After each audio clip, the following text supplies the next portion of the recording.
Hello and welcome to the Classical Next podcast, the global platform for the ideas and the people redefining classical and arts music worldwide. I'm your host, David Taylor. Today, I'm talking with cellist and actress Sophie Kauer. Known for putting herself at the forefront of evolving classical music and the way we see it, Sophie's breakthrough came with a leading role in Todd Field's feature film Tar, starring Cate Blanchett. As well as performing all over the world and recording the soundtrack to the album with the London Symphony Orchestra, you'll also see Sophie redefining what it is to be a musician today. Whether it's finding ways to meet audiences where they are, reimagining how we talk about classical music, or exploring the digital world, Sophie's deep commitment to storytelling makes her one of the most dynamic and powerful communicators in the industry today. In this conversation, we dive into how moving beyond specialisation and embracing interdisciplinary creativity is important for modern musicians. We look at the power of storytelling, the need to meet audiences where they are, and the importance of being a good communicator. We also explore how musicians can make the most of opportunities when they are thrust into the spotlight, the role of social media, self-promotion and entrepreneurship, and the power of saying no. I genuinely found this conversation so invigorating, and I know you will love it. Right, that's enough from me. Let's jump in.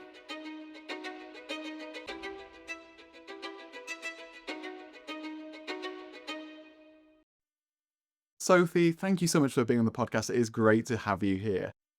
Thanks so much for having me. As I said before we started recording, I'm such an admirer of your podcast. I've listened to it a lot, and I especially loved your live episode you had. Was it a few months ago? Was it in April? Yes, in April. It Yeah. seems like the conference was a long time ago now, but the live episode was such good fun to do. All the tech work, which is my main thing, but some really fascinating answers from provocative people, which is always good fun. Very good. Yeah.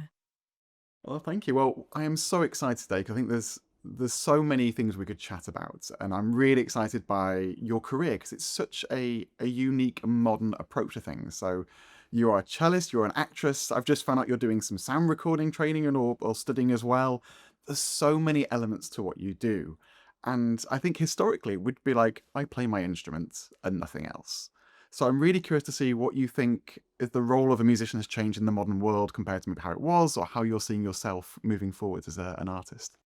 I'm just thinking about what you just said, and I've always been of the opinion that I guess lately, we've decided we need to be really specialised and just do one thing. But if you look back hundreds of years ago, composers were playing and painting and writing poetry, and everyone did all sorts of different things. I guess people categorise themselves as artists rather than just a performer per se. But I do think the role of a musician has changed so much since COVID. I feel like everyone feels that way, especially because there was that long period where none of us were meeting in person, no one was going to concerts, and obviously we lost a lot of funding, and I think everyone realised that we maybe needed to make a few more changes as to how to keep people coming to concerts, despite people, for example, having moved a lot to doing things online. So I feel like, for one, a large part of being a musician today, unfortunately, whether we like it or not, a lot of it is being online, recordings, I guess, because those are very easy to get to people. But that said, I do think with the rise of AI generated content, people want to see live music and connect with real humans more than ever. And I remember at school when my teachers were really weary of me becoming a musician, they were like trying to encourage me to do computer science or whatever, and I'm like, look who's laughing now. I think live performance is something that will always be so important for people, and people want to have experiences where they connect with real humans who have written about their struggles or used their music to express this emotion. I don't think we'll ever get to a point where people don't need that in their life, especially given that everything that's going on in the world right now. I feel like we're living in a crazy place. But even though I feel like people really still care about coming to concerts maybe doesn't exist in the way it did. I don't think, for example, that traditional soloist career exists anymore, which is also part of the reason why I've really lent into just doing all the things I feel really strongly about. I really do believe in diversifying. I don't know, diversifying my skill set feels like a weird thing to say, but all these things enrich me and make me a better musician. Being an actor makes me a better cellist. Doing this recording, the sound engineering degree has taught me so much about how to make a better recording myself, and then also what it is to be on the other side of, over there, what it's like to be on the other side, and also what it's like to be behind here. So I feel like it all gives me so much perspective and so much more, I guess, sympathy and empathy and compassion for everybody I approach. Yeah, that was a very long answer to your question. But, It's a really good answer. And I love that you bring it back to like a historical core. And this is what musicians were doing originally. And actually have this sort of maybe a period of specialisation. One of my favourite examples is a pianist called Paderewski, who was a pianist who was really into self-promotion. He was an early adopter of photography and deliberately tried to get himself in gossip columns, and became really rich, not just from playing the piano, but from launching his own range of shampoo and cigarettes, love that. of all things. And it's such a bizarre thing. It's like, yeah, I can get myself in gossip columns. And yeah, that's where his fame and notoriety came from. But as you say, like artists also creating other art, and that then sort of comes back. It's almost a way of, I guess, embracing that creativity in other areas. Yeah, exactly. I do feel... Sorry, I'll just let you. No, not at all. Please tell me. It would be great to hear sort of what you feel. No, I feel like people are very good at limiting themselves. Humans are very good at limiting themselves, and it's just been so refreshing to just stop doing that.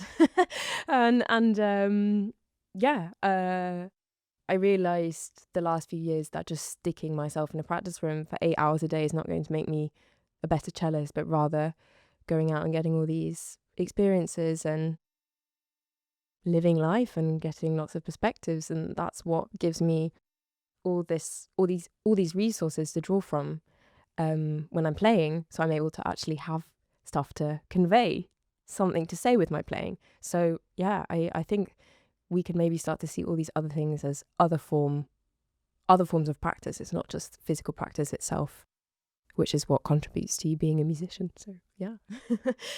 Definitely. I guess from the outside, it seems that you've been sort of interested in so many different areas, like you've touched on the acting, the sound production of things. From the, I guess, sort of this period of maybe exploration, is there something that's really surprised you, that you are fascinated, that you really enjoy, or it's been a real sort of shock that you're like, oh my goodness, this is incredible, I love this, and I never would have thought this is my thing? I really love the sound engineering. My dad's an engineer, so I feel like the apple doesn't fall too far from the tree. But it's really lovely to see that there's that part of me as well that loves the technical side of things as well as that creative side. And I'm also doing, it's actually kind of sprung from my social media, and we can get into that later.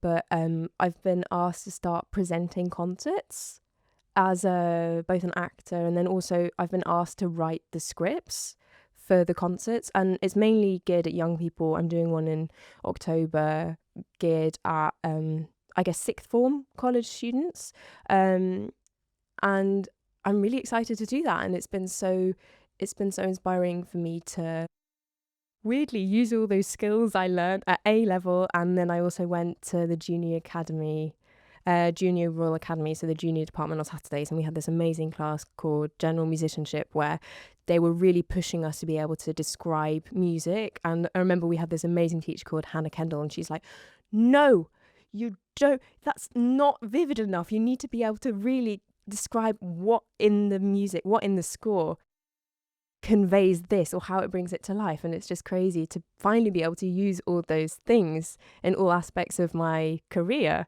So yeah, maybe the getting into writing stuff again and being able to do a lot of really techie, nerdy stuff as well, I've been really enjoying alongside my playing as well. Yeah. Oh, wonderful. And I'm so excited that there's like things from your history that are now coming back that are really reinvigorating you, which is really It's exciting. weird when you look back and you're like, actually, that thing from 10 years ago almost has really influenced me today, and I wouldn't have thought about it. So, yeah, amazing. Yeah. Oh, Yeah. wonderful. Well, you said about we can talk about some of your social media and online things. And I guess another area you're exploring is your online community. And you're a part of South Bank Centre's TikTok program. You also post regularly online in other places. Before diving into the how you do all of this, what do you see as the role of social media for musicians today? I think it can be many things. The most obvious one being is that it's a shop window of sorts. I think it's Mel Robbins. I love her podcast. Mel Robbins, who said your social media is not for your friends. Your social media is for you, your dreams, and your self expression. And it's meant to put something out in the world intentionally so that people who need you and are looking for you can find you. And I think it's literally the easiest way for you to start putting yourself out there and putting a portfolio together. And I've had several gig requests come through my Instagram. I even have been lent a Guarneri cello through my Instagram, which is ridiculous. And it's just that thing of if you're top of mind, people will book you or think of you for things. But then the other role, which is what I really started to try to shift my content towards about 2 years ago, maybe, which I do think a lot of performers are taking a while to come to terms with. I mainly see content creators do this rather than actual performers themselves. So I do feel like there's a gap in the kind of content reaching younger audiences, for example, is using social media as a tool to get the word out there about how amazing classical music is and creating perhaps a more friendly entry point to the genre. One of the great things we learned at South Bank Centre was 30% of people aged 16 to 24 follow arts and culture organisations just for entertainment, and 7 to 28% because they have a general interest in the topic. And only 5% of those 16 to 24-year-olds actually follow because they intend to attend events in person. And I just think if we want to engage that generation, we have to do our bit to speak to them where they're at, which the statistics say is online. So I've been trying to do a lot more of that kind of content, and I really wish my fellow performers would jump on that wagon, or whatever the expression is, as well. So yeah, I do think we have a big responsibility. Yeah. I love this idea of meeting audiences where they're at. And I guess in a similar way that pre-social media, and also maybe now as well, most of the people who listen to an album or recording aren't then necessarily going to go and attend that band, artist, orchestra, opera house. So it is that, well, meet them at home on their CD player, on their record player and things. And it's Yeah. an extension potentially. Yeah. But it must be really encouraging to experiment some more in something that is potentially a creative outlet. With social media, you mean? Yeah, like it Yeah. seems like a continuation of your previous ethos. Yeah, the great thing about social media is that you can see very clearly what works and what doesn't. And if it doesn't work, no one will have seen it, so it's fine. You know what I mean? It's a great place to try stuff out, and I feel people are so responsive as to what they want to see. You can often ask people, which is really helpful. But yeah, it can be a really amazing tool. Used with caution, but it can be really amazing. Definitely. So if we'd say look at some steps for getting started, then you said that sort of you've been like trying to find new ways of connecting to audiences. What are the things that you've been doing, but also how did you then generate those ideas for like what I'm going to do on this big, never-ending potential platform? Um, I think for me, the biggest thing was switching from just posting about what I'm up to, what concerts I'm playing, to creating actual content. So just posting a snippet of me playing without any context is not going to get more people into classical music. You can post a snippet of you playing, but then I would really recommend putting some text over it, or, telling a story as to what's happening in the music, or why it's so cool, or what it means to you, for example, or why the composer is incredible. But I found often just sitting down in front of the camera and chatting and being, I guess, authentic and vulnerable in a sense, even though that kind of goes against everything that's programmed into us as classical musicians. But I think people want to connect with other people and see that there's a human on the other side of the art. And people are very interested in the process as well as the finished product. So I've tried to share more stuff like that because people are very interested. But going back, I do think the authenticity thing is very important. And I really love the people or the community on my Instagram. I really feel like I can speak about or speak out on any issue that I feel strongly about. And people won't unfollow because they know what they've signed up for, which is a real privilege. And people are so kind in the comments. And when I occasionally decide to venture into the DMs, although that can also be a bit of a weird place, but maybe that means growing followers slowly. But I would rather do that and have a smaller number of people who I feel really support me and who actually care, rather than a large number of people who don't. So I'd perhaps maybe have a sit down and just have a think about, I don't want to say what your niche is, but maybe what you feel you can contribute to society. And I like to think about how I can create a welcoming space. I think I'm still figuring it out a bit, but I'll often brainstorm and have a think about the things that I wish someone had told me when I was starting out, or why I think the arts are so powerful. Cue my Soundtrack Sunday series where I'm recommending film scores that I love, and then going into why they make us feel the way they do, which is a lot of work, but I enjoy it so much. And as I mentioned, I'm starting to get actual presenting gigs out of that. So I think as long as you feel like you're able to be yourself, then I don't think it can be cringe or you can go wrong with it. Yeah. Such good advice, I think. And I love what you were saying about follow accounts as well, and that you don't need to have these giant followings. I'm not sure if you've seen someone called Adam Mosseri, who's the chief exec of Instagram, who keeps going on Instagram to talk about what works on Instagram, etc. And he's been talking about follower size is not a metric of success anymore. And that actually maybe having 2,000, 5,000 people who are really into you and they are big supporters and you have that community is way better than a million of people who don't watch or like or follow anymore. Yeah, exactly. I think that's exactly it. And also I think the ISM posted some video with regards to when you're promoting your own concerts and not getting disheartened when only maybe 2,000 people see it, because they were like, try to imagine 2,000 people trying to fit into your 100-seat concert hall. And I thought that was really good, because I guess if you're making content geared at a certain audience, it will reach that audience, and it doesn't matter so much if you're reaching further than that, because there's no point in a way. I hope that made sense. Very much so. I guess speaking of community, one of the things you're currently doing is recording and hosting a podcast. And not to get too meta to talk about a podcast within a podcast, but it'd be great to hear kind of again, like, where's that idea come from? What have you learned from doing it so far, and some of the conversations that you've been having? I met a lovely cellist called Lydia Ray about a year ago, although I've been following her for a long time. And we had a lovely conversation where a lot of things felt like they clicked, and we felt very similarly about several things.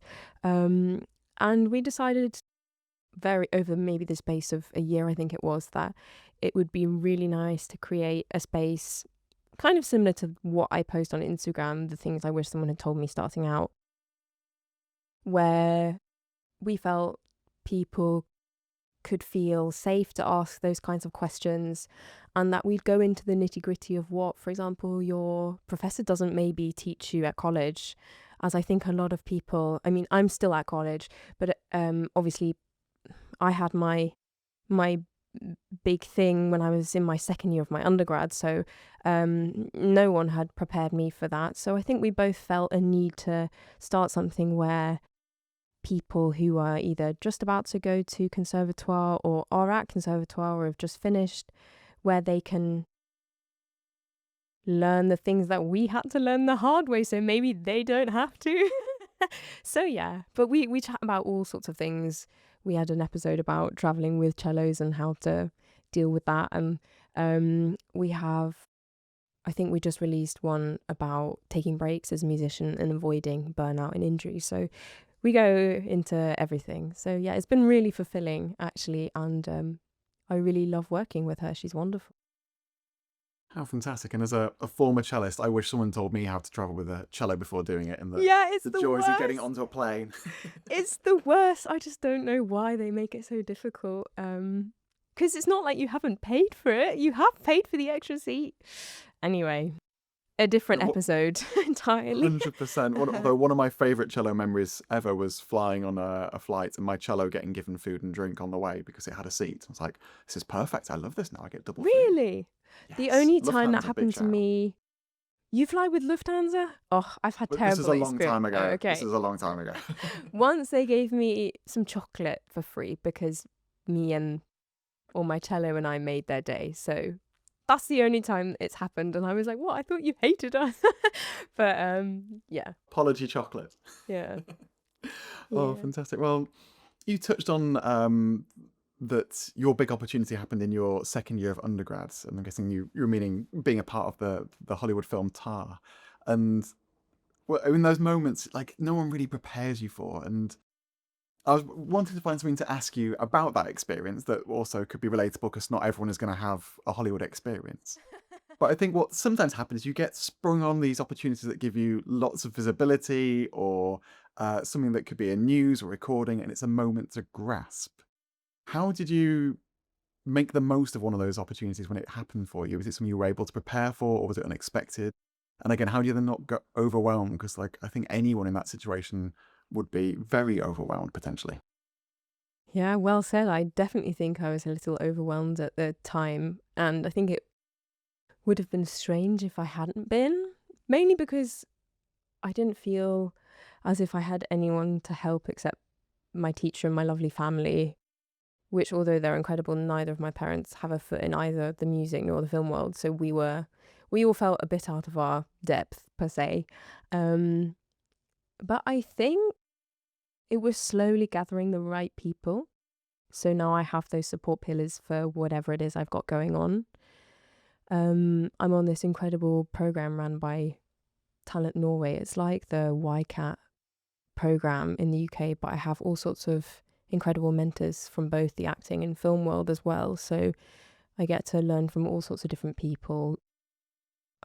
I get to talk to ex-artist managers and people who used to direct major orchestras, people who specialise in designing websites for major orchestras, directors, musicians who I admire.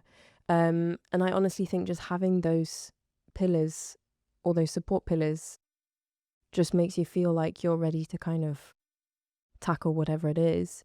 But to go back a bit, working on and promoting Tar was so inspiring, and getting to work with so many creatives, it sparked so much ambition in me, I guess. I feel so lucky to have had that experience. And like I was talking about earlier, it showed me that anything is possible if you want it enough, in a way. And I think that's the thing. It's hard to feel overwhelmed if you feel like you have autonomy over what you're doing. It comes from a place of you wanting to do it, not that someone's telling you to go do that. I think I definitely felt like I had to just play loads of concerts and go with the flow after Tar came out. And it was only until I scaled back a bit and had a real think about what sorts of opportunities resonated with me, who do I like working with, and started to be quite strict with the kinds of things that I say yes to. Because you can... Or I remember there's this amazing cellist, Kian Sultani. You should interview him one day because he's a fascinating and lovely person. If you haven't already, oh my God, have you interviewed him? And I just haven't realised. No, you're all good. You're safe there. No, okay. He said, if the Berlin Phil calls, you can't say no because they're not going to ask you again. But I do think there is a certain point where you need to get good at saying no to stuff. Not necessarily to the Berlin Phil, but you need to get good at saying no, especially in the beginning, to things that you either feel you don't learn anything from, you're not working with good people, and or I don't know, sometimes the pay can be really awful when you're starting out as a soloist. So I feel like it has to have two of those three things. Otherwise, I say no, because I want to either learn something and or meet amazing people and work with people I love, or it's you have to pay your rent somehow as well. Do you know what I mean? But I think it's a mix of all those things, the support pillars, having autonomy over what you do, and then being quite ruthless with the kinds of things you say yes to, maybe in the beginning at least. Yeah. Really strong advice. I think there's always that sense of having to say yes to everything. So Yeah. I think that's hearing the power of no in that thing is really important. So really, It's really strong hard, advice. especially as a woman. It's really difficult. But that's, again, another topic for another episode. But yeah, it can be really tough. And you feel like people won't ask again. But they will. They will. And if not, something better will come along. I like the phrase, if you say no to something, you're saying yes to something else.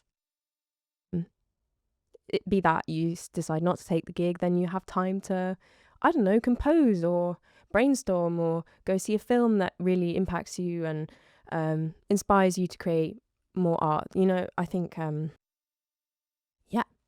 there's always a positive that you can find. Wonderful. Well, something I've just thought of when you were saying about your experience with Tar and that you really enjoyed the process of promoting it, is that in our industry we often take inspiration elsewhere or look at other industries for inspiration. Is there anything as part of that process in promoting a film that you think might be of inspiration for us in promoting concerts or albums or CDs and things? It was quite a tricky situation in that I had to talk about very heavy topics at a very young age.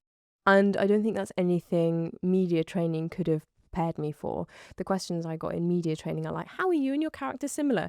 And we're not at all similar. So, I mean, it didn't really help me when people are like, so do you think that women should be allowed to be conductors? Like those kinds of questions, and power abuse in the classical music industry. But it did teach me to get very clued up on what my values are and what I stand for. And I had to get very good at advocating for classical music in a very short period of time. We'd have these, I think they're called junkets, where you have multiple people coming in from different newspapers, news outlets, whatever, and you get 5 minutes with each person. You're doing it for like 8 hours at a time, and you have to be really on top of what you want to get out there. And a lot of the time you have to learn how to dodge a question that you don't feel comfortable answering, and then learn how to kind of answer it in a way where you're getting something across that you would rather talk about. So I learned a lot from that press tour, and also it was just so inspiring for me to see the world in that way. I'd never been to the US, I'd never been to Venice, I'd never been to, I mean, it was crazy, to be honest with you. I don't think I slept at all, but I just get so inspired by all sorts of creatives and people who are so dedicated to their craft, and we're all there to realize one other person's vision. And I just find that so inspiring that all of us are working together collaboratively to realize this one person's dream. And it's like, an orchestra, all the different parts working together to play together. And I found that so inspiring. I'm not sure I learnt so much in terms of how I could promote my own music from promoting a film, because it did all feel rather political in a sense, but it did really awaken that part of me that loves to advocate for things and talk. So yeah, I love a yap. No, I'm joking. I'm joking. Yeah, It's a good thing to love. And I guess Yeah. as well, like, we tend not to really think about communicating our values as musicians a lot of the time, but actually that's such a strong part. And when we see musicians who do that, they seem to be ones who are excellent at communicating and able to reach audiences. Exactly. And most companies have all their values on their website. It's really interesting to go and just look through some companies that you admire and see what their values, their mission, and the impact is. You can learn so much, and I've been put off few companies because I'm like, what is this? Like, it's like there's nothing here anyway. But you can learn so much, and I think it's really important for the thing we were talking about before, learning how you say yes or no to things. Does it align with my core values?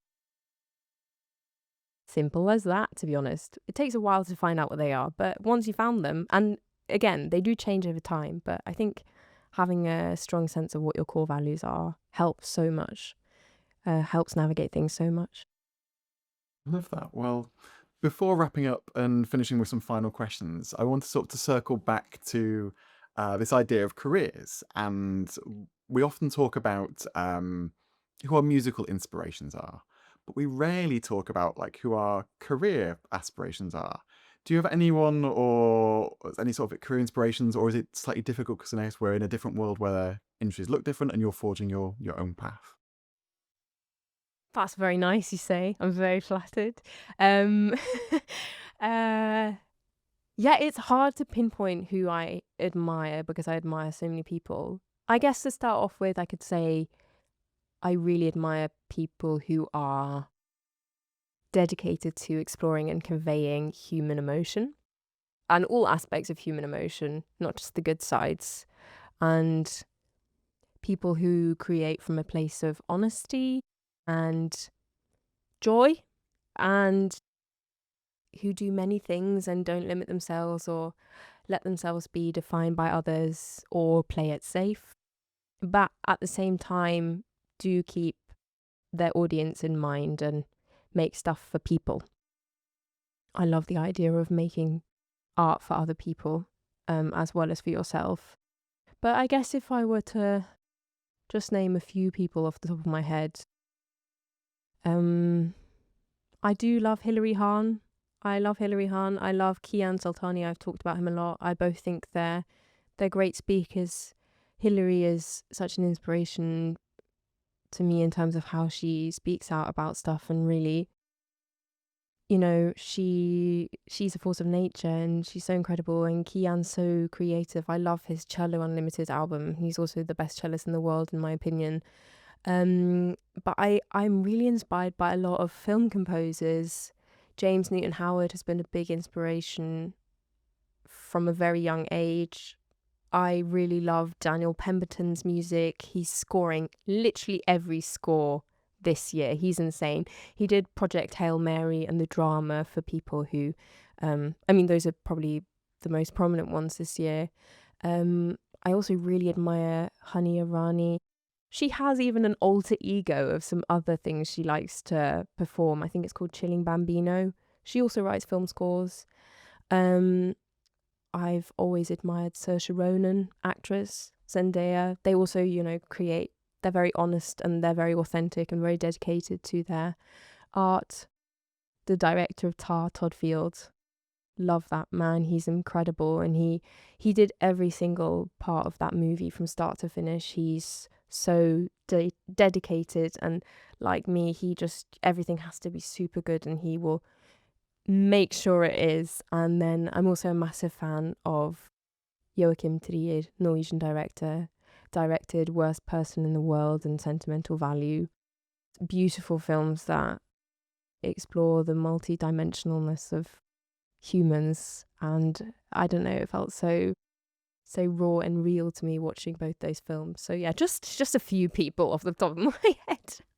Some great people though, and from what a wonderfully eclectic mix as well. You can really see sort of those inspirations from different areas of creativity, which I think is really exciting. Yeah. Wonderful choices. Well, that means we're now wrapping up into our final two questions that everybody gets on the podcast. So no pressure on the first one, which would be, if you could change one thing in the industry, what would it be and why? Why do we gatekeep? I don't get it. I don't understand why we don't want people to come. Well, I guess that's not what I mean, but I understand that there are many hundreds of years of tradition that we need to respect and take care of, but we do also need to ensure that our art form survives and is relevant to the people who are alive today. Yeah, I think we need to do our bit to making the entry point a little less scary perhaps, or a bit more inviting. So I don't really understand the thing which resonated me most with your live episode, the saying people need a musical education in order to be able to enjoy classical music. I just don't think that's true, and I think that's a very lazy excuse. I think we just need to do a lot more. South Bank Centre is amazing at this, in getting people into classical music and making the entry point more inviting. So yeah. Also, why is it still called classical music? The genre encompasses so many different genres and hundreds of years. It just feels too big of a blanket term and just doesn't do it justice. Yeah, I don't know. I think we need to have a collective rethink about what it's called, or maybe just call it music. I don't know. I don't know. Do you have any thoughts on that? I think we have to rename the podcast. Yeah, classical So, yeah, next. No, but next podcast. yours makes sense because you are on the cusp of change, or not on the cusp. You are actively changing so much. Your podcast gives me so much hope in my life. Yeah. Thank you. And I think you're totally right. It's such an unusual name for what we do, because classical music isn't even all of classical music. No, it's exactly. Like a finite, tiny bit of it. It's weird we hung on to that and not Baroque or Romantic. It's romantic music. Ooh. Yeah, that would really, really scare people. Yeah, exactly. I was going to say. Okay, anyway, moving on. So in that case, on a look into the future, what gives you hope for the future of classical music? I have so much hope, actually. The landscape of classical music has changed so much since COVID, as I said, and is continuing to do so. And I think there's so much variation in what you can do in order to be able to call yourself a musician these days. You can put on whatever project you want these days, it seems. You can record your own music. You don't even need a label to be able to put stuff out there anymore. And we have the internet, so sharing and learning new skills is easier than ever. And it's getting much more interdisciplinary, which I love. I feel like I'm promoting the South Bank way too much, and that's not the point. But being on the programme has just really opened my eyes as to the amazing stuff that goes on there. I was at Multitudes Festival, and let me tell you, I have never had so much fun at a classical concert. And I honestly felt like something in me had been healed, and like I was able to enjoy a concert with that childlike wonder again. They had a lot of interdisciplinary things, and they also have something called classical mixtape, where there are various different concerts going on at the same time, which repeat, so you're able to wander around and enjoy them freely. And yeah, it was amazing. So I'm very hopeful. I think it's an incredibly exciting time to be an artist, and I think if you think that the world's your oyster and you can do pretty much anything that you put your mind to, then, and you don't limit yourself, we're very good at limiting ourselves as humans, then I think you can pretty much do whatever you want. Yeah.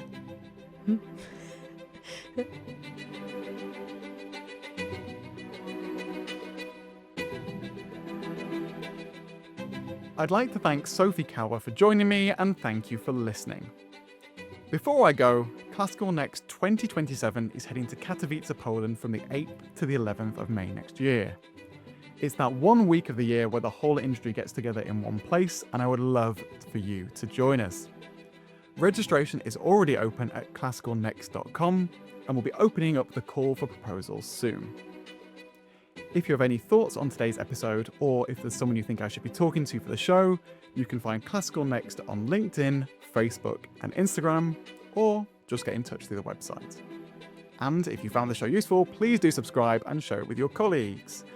I'm David Taylor, and I'll see you next week.